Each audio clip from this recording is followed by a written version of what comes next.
perhaps the most memorable encounter I've had with anyone. Welcome to the Own Your Commerce podcast, where leading experts, brands, and innovators reveal strategies for e-commerce growth. I'm your host, Jay Myers, and this show is brought to you by Bold Commerce. Noah, thank you so much for joining me today. I had the pleasure of meeting you 2 weeks ago, I guess, already. It seems like time's going by fast in New York at Meet Magento, which I'm super excited to get into. First of all, tell our listeners who you are. What's your story real quick? Yeah, thanks for the chat and having me on, Jay. It was great to hang out with you. I was trying to figure out if there's a way to do a screen share here. I pulled this picture of you masterfully balancing a pumpkin across the crowd at the pre-party, and I thought we needed to highlight your number one skill and your number one talent. But we'll save that. You could have brought that up before we started recording, Noah. So, I mean, it's only kudos and props for it. It was. I knew. Well, you know what? My flat head finally came in good for something. So I guess so. Or just, I was thinking your level-headedness and sense of balance. That's right. Level-headedness is a better way to describe it. Yeah. Right. No, it was great to meet you last week. I'm for listeners, my name is Noah Oken-Berg. I am a co-founder, and I guess the fancy title is CEO of Above The Fray. I've led business development efforts there up until March, in which we finally got to bring in Tara Hernandez. So I have now some support in biz dev leadership and been a part of the extended Magento e-commerce community for well over a decade now. I had 2 other partner agencies where I led business development efforts at those agencies as well. So lots of background in this world. So tell me a little bit about Above the Fray. So I love right on the homepage, it's Above the Fray is an end-to-end e-commerce agency built on highly experienced thinkers and doers with a common thread. We learn from our scars, we roll up our sleeves, and we press on with a sense of adventure, leaving the nonsense behind. And I really got that sense when I read around in a lot of the copy. How did this come to be? Did you come from a background or work in other agencies and you saw a need for this, or where did you come to have this kind of worldview and create Above the Fray? Yeah, I mean, I think like most things, it's just a product of figuring out the ways that you love to do things and the ways that you might not love to do things as much. Erin, who's a co-founder and our chief creative officer, Erin Hunt, her and I worked at another agency, I think 12, 13 years ago is when we first met and started working. And so we learned a tremendous amount through the leadership at the companies that I've worked at leading up to it. But we also, spent some time in the industry and just saw things like, hey, we might do this a little bit differently, or just saw some trends. Back in the day, I feel like there was a lot, when I say back in the day, like a decade ago, I feel like the competition in the e-commerce space was a little bit different amongst SIs, and there's a lot more backbiting and sort of crabs in a barrel stuff going on. And this was just my perspective at the time.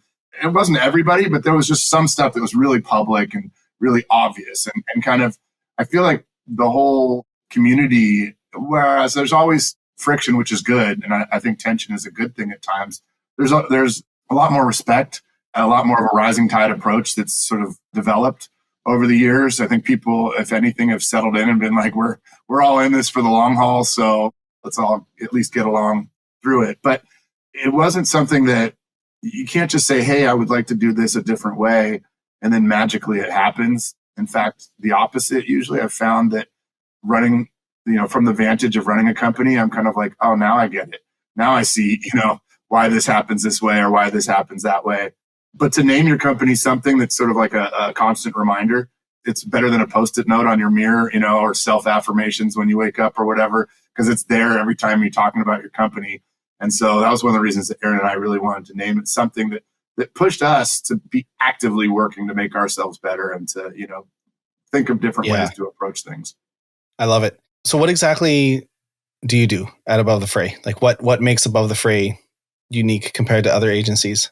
Yeah, and I think it's not like some glorious well, we all wore pink, at the event. It's not that kind of And you looked good in that pink. Stood out. Yeah, it was fun, but that's it. Everybody tries to try so hard to be different. I think the differentiation is just in the relentless focus on making things better.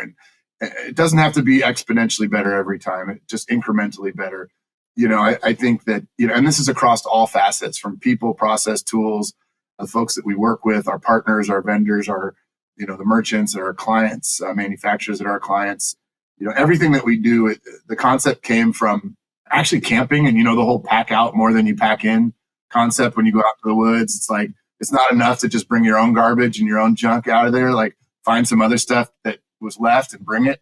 It's like, you don't have to clean up the whole forest, but, just pick up a couple cigarette butts or a couple beer cans that were left there, whatever it is. And so that's kind of the mindset. And again, it's an ongoing activity. It's not a quality. It's not like an inherent quality. Anybody can say they have that. So I don't know. That's one of the areas. The other thing, the end-to-end piece of it, we don't want to be everything to everybody, but we do for the folks that sort of we work with. We want to be able to provide a suite of services that's fairly comprehensive. So, everything from doing the strategy and consulting and technical architecture and road mapping to the, obviously design, having, my co-founder, business partner being a preeminent digital designer, to the implementation. We are platform agnostic. And of course, the integration piece of it, because we work with a lot of manufacturing.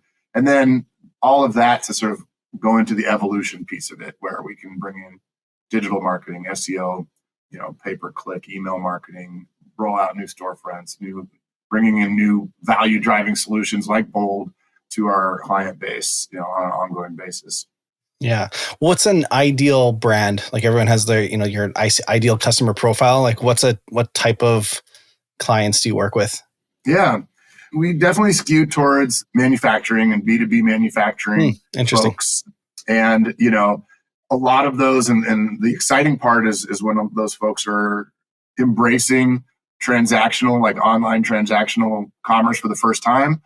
Even some larger companies. I mean, you got folks out there that are doing 20, 50, 100 million a year, but haven't done a penny through online, and, for good reason. Or folks that have been embraced the B2B sort of e-commerce portion of it and are looking to sort of go into direct to consumer, create their own D2C stuff for the first time, or expand on some sort of first forays into it. So definitely established brands, but sometimes folks that maybe aren't as new to e-commerce.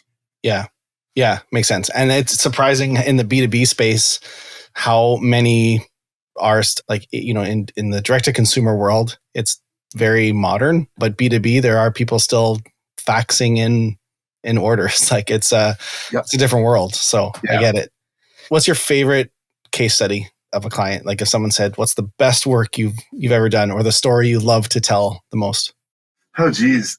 I mean, that could kind of vary depending on what the version of best is. I have like some really incredible stories that, maybe aren't as impressive like on paper, but were really fantastic internally. One, that comes to mind is one that actually our head of engineering, Thayer Lucian, did a sort of a fireside chat with a client stakeholder at Meet Magento a couple weeks ago. Gear Up Sports, they are a youth sports sort of jersey uniform company, and well funded. They've been around for a while. They had a big initiative to sort of expand what they were doing, where they were working with like a few hundred, maybe 1,000 different teams, where you have like a team manager, which is usually a volunteer parent or somebody like that. It's like, I don't know if you ever coached one of your kids' sports or something like that. Yeah. So I've been the sucker that said yes, I would do it. Yeah, right. Yeah, exactly. Yeah. So it's volunteer. There's no thanks. There's no love. I mean, there is the love of the kids and stuff like that. But it's the parents and everybody else is always wants things their own way. And all the other kids except your own listen to you and right. Oh yeah. Well, that's par for the course, regardless. But sorry. Back to the store. Yeah. Well, so and a big part of it too is getting the jerseys ordered, the hats, the pants, the uniforms, all of that, and then also swag for parents and relatives, grandparents, aunts, and uncles that want to get the school like hoodie or something like that, or the team hoodie, or hats. And so Gear Up Sports provided a service basically where you provide the logo, the color schemes, and the whatever the sizes and things like that you want, and they'll set up a store front for your team so that all the parents can go and just buy from that. But their previous process, they had they had to kind of manually create these things. It took them, like, I think about 2 to 4 weeks for the sales reps to actually put together those jersey, all the different stuff on it, like hand design it with, like programs. And we rebuilt it on Adobe Commerce. We built a headless garment configurator where, you can actually design the apparel with the logos, with the numbers, with the colors, choose which apparel you want. And then it creates a bill of materials. It's all three-way integrated with the Dynamics 365. So it's keep inventory up to date. And then you can roll out these storefronts like up to 50 a day. So because they have designs to take over the world with this, and they need to be able to do it quickly. That is super cool. I wasn't at that talk. So like, this is an automated thing that a team can create their like, they pick which shirts they want to offer, jackets, hats, whatever logo. And then it's like, is it completely automated, or is there still someone at Gear Up that has to provision that store, or turn it on, or is it like a completely automated? So right now, as far as we launched this just recently, and the sales rep at Gear Up Sports is still the one that's actually like configuring the garments. We haven't done it yet so that the end users, like the parents or the team volunteers or whatever, will go in there and actually use the product configurator. And that's mainly because there's still some components of it that, they don't want it takes a little bit of know-how to make sure it's set up correctly. But they just submit the form, they upload all their stuff, and then that's all they have to do. They just click it, and then the sales reps can spin the store up same day, versus it used to take 2 to 4 weeks to do something like that. Super cool. So, yeah. So, and that's on Adobe Commerce, and you help them with that whole project from start to finish. I did. Yeah. They're based out of Hillsboro, Oregon. They do a lot of work with Nike. Nike's one of their premier brands that they use. Carhartt and Nike are two of the brands that they use. And, that's kind of the whole Portland Nike type connection that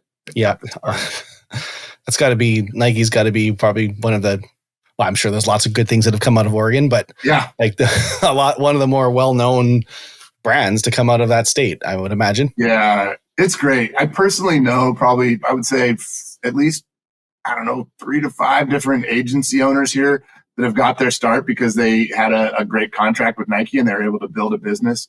Nike does a great job of sort of involving the community and businesses in the community.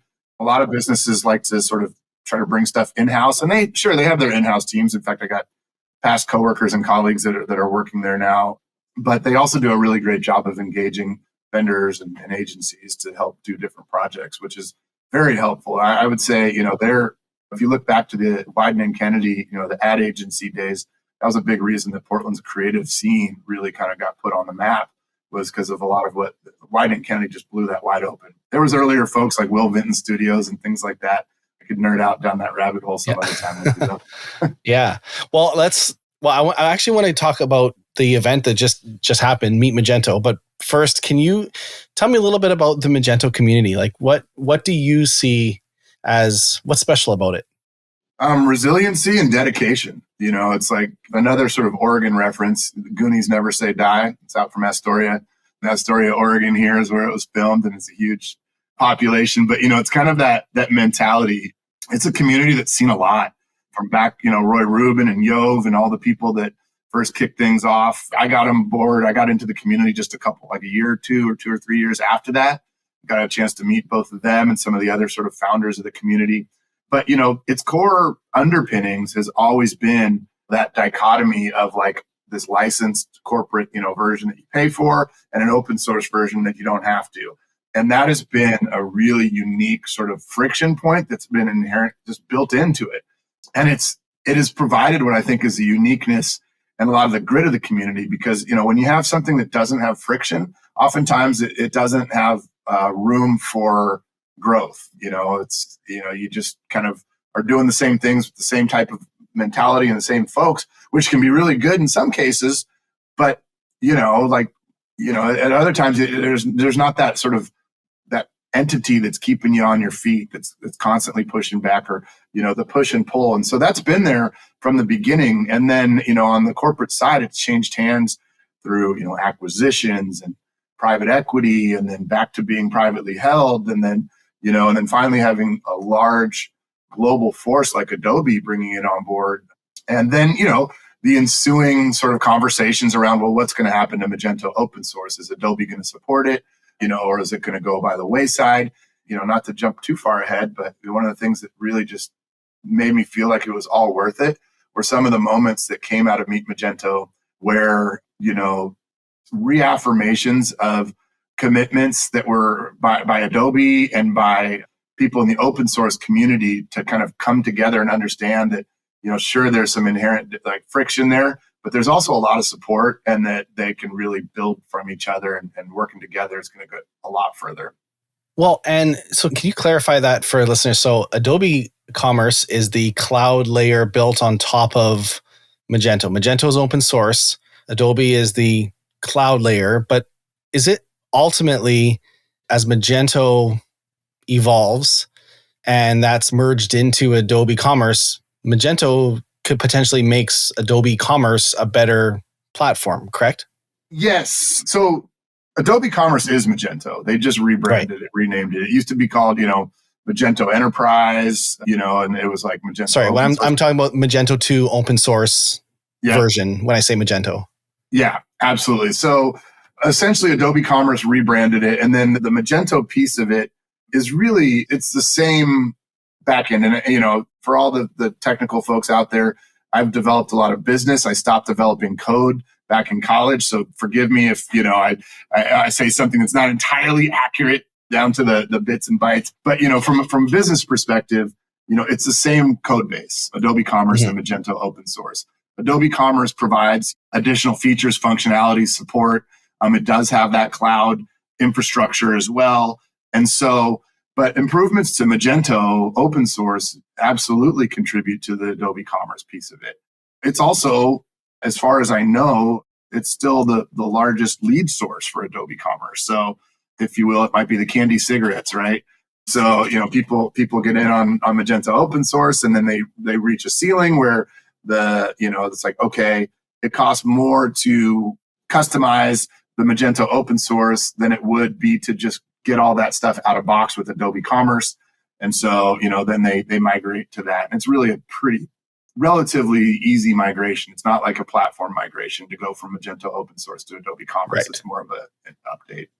Yeah, makes sense. So tell me about Meet Magento. What is it?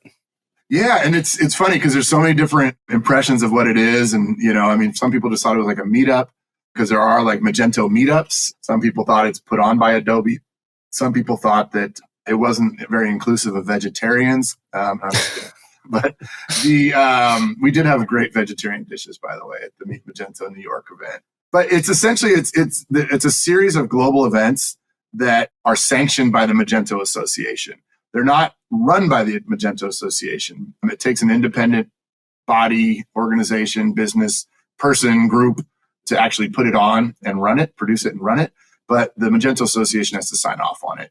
And the Magento Association is independent. It is not a part of Adobe Commerce. It is representative for the open source community and advocates for that open source community, but also is involved with Adobe Commerce. And Adobe has an intrinsic need to support that. And so I think they have a couple members or one member on the board of Magento Association. So the Meet Magento events go on. New York, Florida just started last year. It's another one in North America, which was really fun. Vietnam, Indonesia, India, UK, Netherlands is coming up. Singapore just happened. So I think there's over 20 of them. Does the Magento Association have any funding or any resources, or is it just that it's sanctioned and promoted by the association? Towards the event itself? Yes, towards the event. Yeah. They resources as in, they do some visibility and promotion, but no, it's self-funded. The events are entirely self-funded. Okay. And so this recent one was Above the Fray, essentially, was the main funder of it, right? And along with sponsors. Yeah, all sponsors, really. The ticket sales really are a small portion of the total cost. It's a community event that's supported by sponsors like Bolt and several others. Above the Fray, yes, we were the executive producers of the event. It was our first year doing it, but we had the cheat codes. We had a distinct advantage. Marcia Naidu, who has put this event on for the past half decade, So Meet Magento New York has gone on for, next year will actually be the 10-year anniversary. So this is the 9th year. I'm including a couple virtual years with COVID when the world was, chilling out for a little bit in their houses. But Marcia's put it on for the last half decade. And she hit me up in the beginning of this year and asked, we knew each other through some committees that we sit on the Magento Association and some work we had done together in the past. And she kind of knew that my outlook and my approach to this industry was well aligned with this type of event. Meaning, if you're getting into it to make a bunch of money, it's a break-even type event. If you're getting into it to, for any other reason other than really a desire to serve and to be an integral part of the community, then it's not going to work. So she hit me up and she brought all of that experience on board. And then our team sort of supported that. It's I've been to a lot of events. This was my first time actually at Meet Magento. And one of the things I observed was how engaged everyone was there. Like I've been to NRF, Shop Talk, all kinds of e-tails, IRC, now it's RetailX, you name it, every single one. And you even at like Shop Talk sometimes where there's 30,000 or 40,000 people there. And we've had booths there some years we don't. People kind of like walk around with a little bit of closed in. They're walking by. They don't want to talk to you unless they think that everyone is there to sell you on something. And like we've had booths where it's like people will stand far away and kind of read your sign, but they don't want to come up and talk because they're afraid. It's awkward. But there wasn't, how many people were at Meet Magento? Maybe like, is it around 500 or 600? Yeah, we hit our target of 500. 500. And I would say and we had a booth there that we had more engaged people coming up to the booth than we've had at events that have 10 times the amount of people. It was the crowd was very engaged and very wanting to talk. And it's a very different vibe than a lot of conferences I've been at. I think it's special. Like you don't see that in a lot of other spaces. I don't know. Would you agree like that from what you see? I mean, not only do I agree, but that's heartwarming to hear because that's sort of that was the result. That's what we were looking to get out of it. And that has been its sort of MO since its onset. And I think that comes from, a number of places, but one of them being is just getting people involved. When you got skin in the game in one shape or form, you feel a lot more part of it rather than just being there as sort of an attendee or mercenary or, like you said, there are, you go to some of these other larger conferences and no knock on them at all. It's just a different type of thing, that's potentially put on by a corporation that just does conferences. And exactly. And so, versus you don't even know who's putting it on. It's just, versus like people that are putting their own blood, sweat, and tears into it. Yeah, I won't say I don't think there was any blood. There might have been a few tears, definitely a lot of sweat. And then you have 60 different speakers on 3 talk tracks over 2 days. You have awards, and then you have like over 100 more speakers that applied that, were fantastic, but they didn't get selected because the selection committee, we just went on a ranking, but like it really was hard because I'm looking at some of this. I didn't get to vote on this or rank them, but I got to see in and out. There was some really, really fantastic talks that didn't get to get up on stage. And then, you have the awards where there's tens and tens of, or even upwards of 100 nominees of these different merchants and SIs and partners that put these on. Then you have all the sponsors that it's, sponsoring this event it's a little bit different than just like cashing a check. That's obviously a huge part of it. And it can't happen without that. But, one of the things we talk to all our sponsors about is how can you help us promote this? We're not using your sponsor dollars to like do massive ad buys. We really want this organic sort of engagement. So, getting this out to your network, posting even individuals at your company, posting that you're going to be speaking there and why it matters to you. And we just saw so much of that leading up to the event. Yeah. And it's kind of like you reap what you sow. And that's really, I think that's why it's music to my ears to hear what your feedback on that. How do you think it went overall? Are you happy with the event? Absolutely. I mean, it was by all measures of success. I'm a pretty optimistic person. You can ask folks on my team. They're like, Noah, you should always have your rose-colored glasses on. And like people are like, as a CEO, you need to be a little bit more pessimistic about the world and stuff like that. I'm like, I got other people for that. But even my like usual optimism, it actually exceeded that. Were there things that were really messy behind the scenes? Absolutely. Were there things that we can do better? and make it better for the next go around? Absolutely. But, the ultimate goal of what I think that Erin and myself, and, I know Marcia, the vision that she brought forward that we all had going into it is what we achieved coming out of it, which is kind of what you mentioned. The true engagement, not sort of that sort of laissez-faire, let's walk through the showroom floor and let's hurry up and wait for happy hour. We all just came to drink and, this is just the same old thing versus people like really excited and having great content, having great conversations in the hallway, having follow-ups, and then, of course, having good drinks and celebrating afterwards too. And by the way, people from like almost 30 different countries. That part was incredible. Yeah, I was blown away. A lot of people I talked to were not from the US at all. They were all over the world. That's the Magento community though, right? Like is very much like European and worldwide. So that's probably reflective of the community in general. 100%. Yeah. I mean, that's a big part of it. It was a lot of the engineers that were the original core group of folks that built it were from Ukraine. Like in the Netherlands, there's just really solid growing presence. And I don't know if that's because of the orange or something like that, but definitely some friendly color alignment there. So what were some big takeaways? Like, sometimes after shows, people say, what trends were people talking about? What themes? Was there any large themes or trends and takeaways that you heard amongst the chatter? So, seeing some things, and I've really, just kind of come up for air myself, like almost 2 weeks later. In fact, I'm going to do my LinkedIn appreciation post. I talked to Jamie Huskisson, who puts on Meet Magento UK. And actually we had an interview where I asked him, what should I expect? Like, what's a recovery for something like this? And he's like, well, ours was 1 day and it was like, 2 to 4 days or 4 to 5 days. So give yourself a couple weeks or something like that. And so I was like, all right. But from what I've seen and the conversations I've been able to have or seen on social media or just sort of word of mouth, the theme of the year was community forward.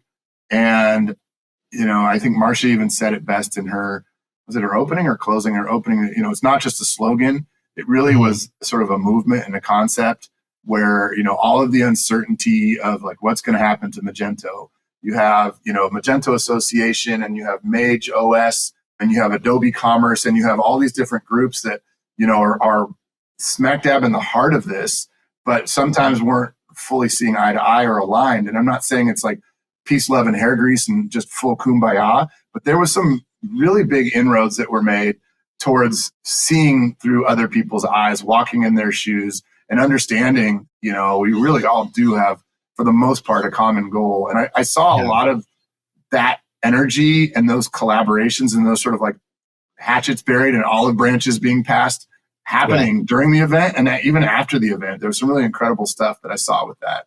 And a lot of people stayed in town for a while and had a really good time too. So that was cool. Yeah. So you personally, why are you so passionate about Magento? Well, there's a number of reasons. I think I've always appreciated, I'm always like, I wouldn't say somebody who sits on the fence because that would be inaccurate, but I definitely appreciate sometimes the best of both worlds. I love living in the city. I also got my heart in the country.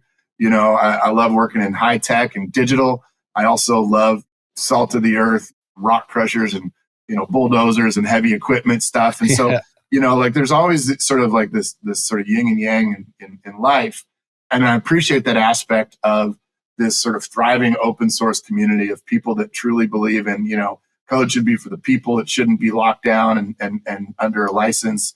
And then also I appreciate the business side of it. I appreciate the corporate side and what corporations and businesses like Adobe can do to really drive innovation and engagement.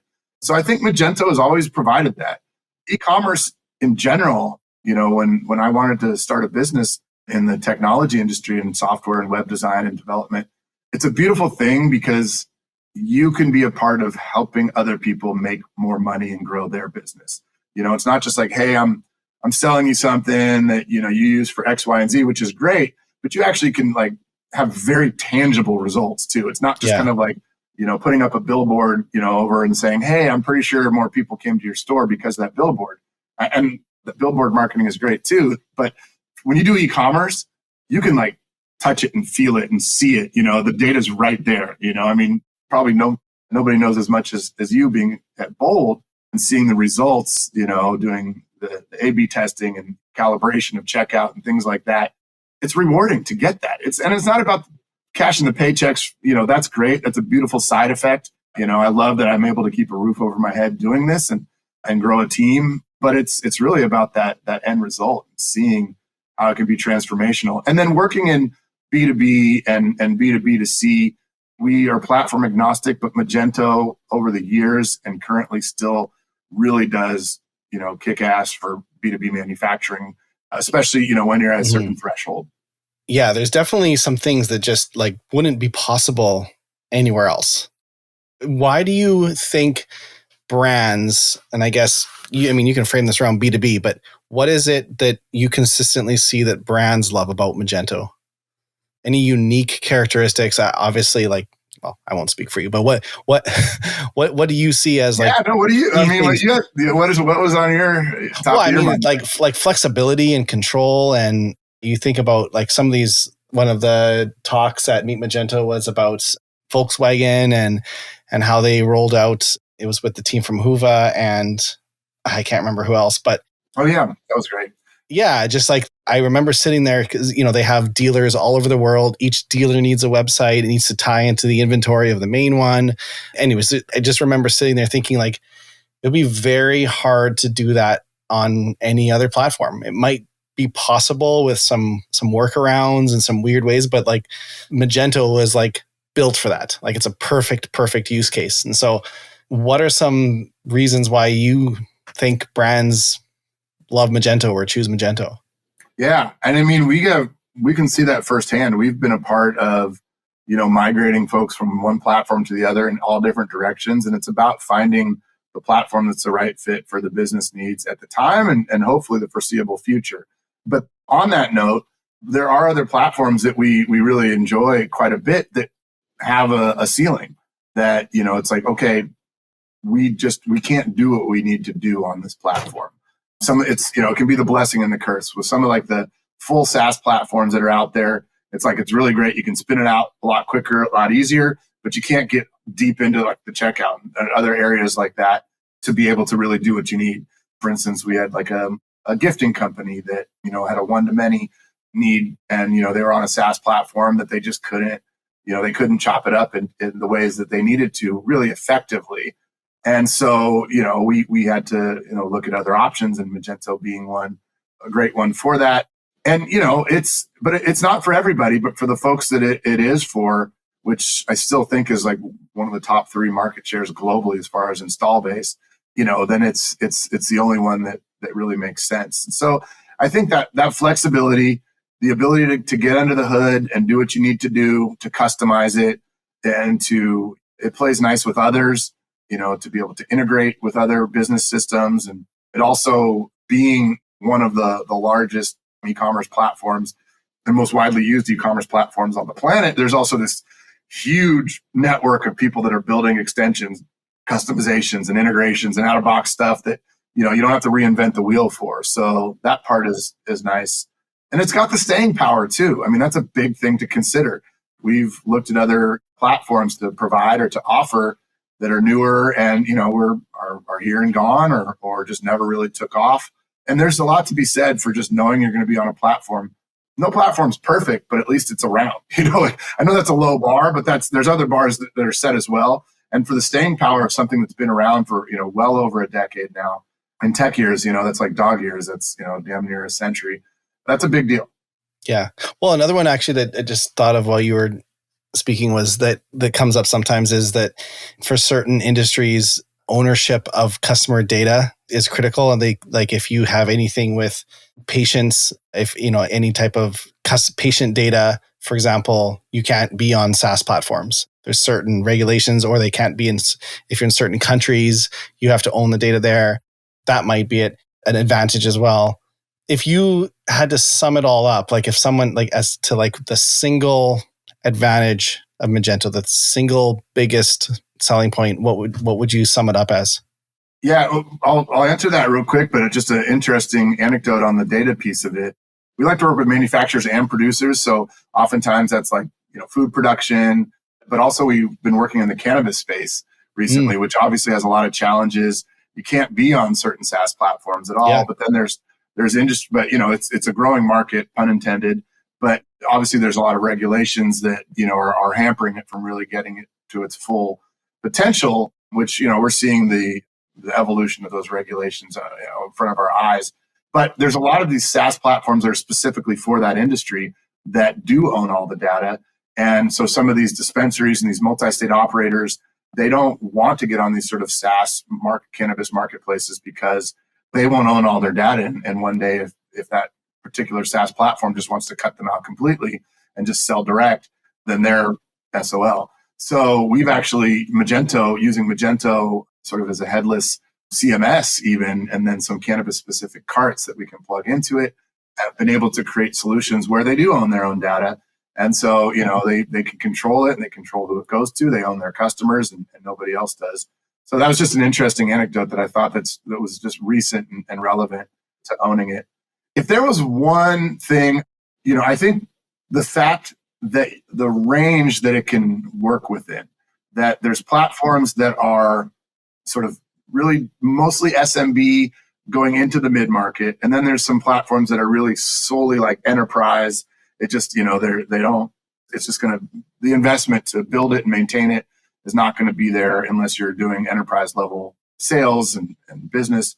But Magento, while it has gone up market a bit since, really, especially since Adobe's acquisition, and they've been making it more of their sort of suite of services on the Experience Cloud, like you mentioned earlier. So that has pulled it up market a bit. It still has, in my opinion, one of the widest ranges where you can go from sort of like that maybe top tier of SMB, low mid-market, all the way through to handling pretty complex enterprise needs. I think that part, and that encapsulates a lot of different things of why, but I think that's a nice part of it. If you're a business that's doing 20 million to 50 million online, or even 20 to 25, and you want to grow to 100, 200, half a billion, and don't want to have to change platforms potentially, then, there's a pathway to do that on Magento. Whereas you can't say that really about a lot of other platforms, if any. Yeah. Yeah. It would be a rare scenario where you feel like you outgrow Magento. It's true. Yeah. And there will be some, but those are, like I said, those are more the exceptions, and it really does have a longevity to it. Yeah. What's your favorite Magento shop? Favorite Magento shop of all time? Well, yeah, sure. Of all time. No, last week. I'm just kidding. No. Last week. Yeah. No, all time. Jeez. I don't know. There's been some really cool stuff over the years. If someone just said like, what's a great example of a shop on Magento? I remember a really old one. I don't know if it's still on it, so I don't know if I should use this as an example, but here in Portland, Powell's Books, which is like a famous bookstore. It's huge. It's basically like this, it's a tourist attraction.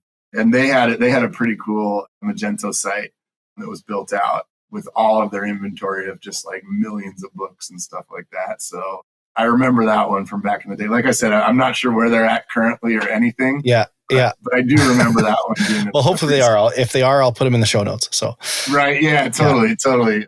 I know we had a little bit of involvement with that project at a past company that Aaron and I were at, but yeah, I remember that one just because it's kind of a Portland icon, and it was also just like one of the largest SKU volumes I think I've ever been a part of trying to approach, and Magento was able to handle it. So yeah, I want to ask you a question, maybe selfishly, just kind of wearing my bold hat for a little bit. Yeah, please. How do you see solutions like Bold? It doesn't have to be Bold specifically, but we have a hosted and a non-hosted, but a hosted checkout that Magento brands can plug in, or they can host themselves. But solutions like that, how do you see that, and what the value do you see that in that for Magento merchants? Yeah, well, I mean, generally speaking, and then I'll talk specifically though about Bold. That is part of the advantage. Like I said earlier, plays nice with others on Magento. And you mentioned Hoova. I mean, the ability to have sort of third parties to the platform come in and create like innovations that ultimately just help the end users of the platform and the the people that are buying on it or engaging with it. That aligns so well with the whole community forward aspect.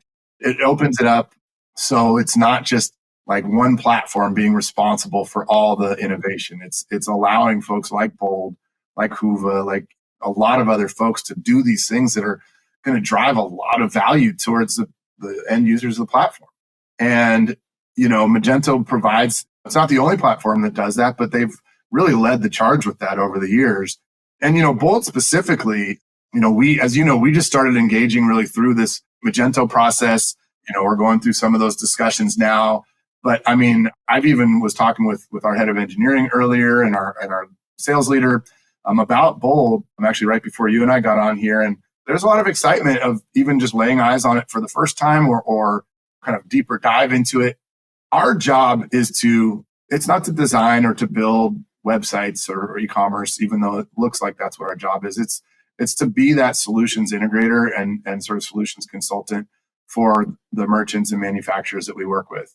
And if we don't have solutions like Bold to bring to the table when we're doing our annual business reviews, our quarterly business reviews, when we're doing our initial discoveries with the client where we're architecting the MVP, if we don't have solutions that make us look really smart and like, hey, look, we can make you more money and make you more efficient, then we don't have anything to do. I mean, or it'll run out pretty soon.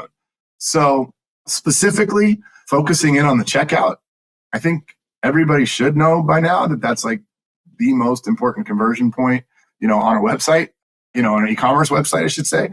And, all the data of having the checkout be appropriate for the user and removing all the barriers, just getting them intuitively where they need to be, just so it's, they don't have a cart full of stuff that somehow they abandoned for one reason or another, or they don't have enough in their cart.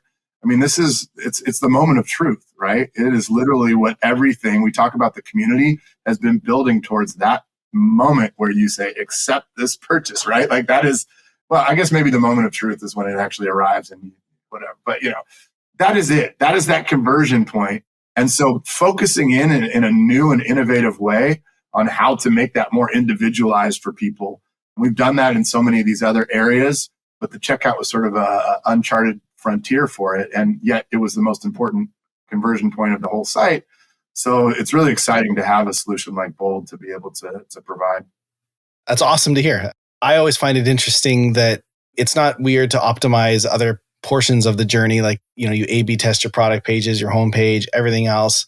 But then we just throw them into the same exact checkout for every single shopper, no matter if they're buying a $20 item or a $10,000 item, or if they're, no matter what device they're on, or, right, where they're coming, who they are. Are they a logged in member or a first time customer or repeat? They've bought 100 times from you before, or they've never visited you before. They get the exact same checkout, right? And so, like, intuitively, it makes sense. But I think the checkout has been, I won't say hard to manage, but maybe risky. Like, it's one of those things that I think a lot of people like don't want to touch it because there's security, and you got to be PCI compliant, and you're dealing with credit card information, and just there's a lot of things that are happening in the checkout that has made it tough to.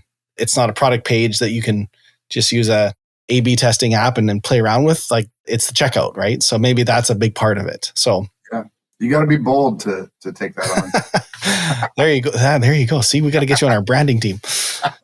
Man, where did the time go? I feel like we're almost up to an hour here. So I had a few more questions, but I mean, I got time. Sure, whatever. Well, one of the ones I wanted to ask you was, are you seeing, being in the Magento space for a while, changes to the types of brands that you're seeing using Magento? Is that evolving? Are you seeing, is it, like you mentioned B2B a few times already in this, are you seeing any changes in the types of brands that choose Magento? I would say one of the biggest changes that I have seen is what I alluded to earlier, is going up market a bit. Again, sort of the blessing and the curse of Magento, of everything has its, yin and yang, right? And I think is more customizable. It does take more time and dollars to do that. For some folks, it's just, you couldn't do it any other way, and you have to do it.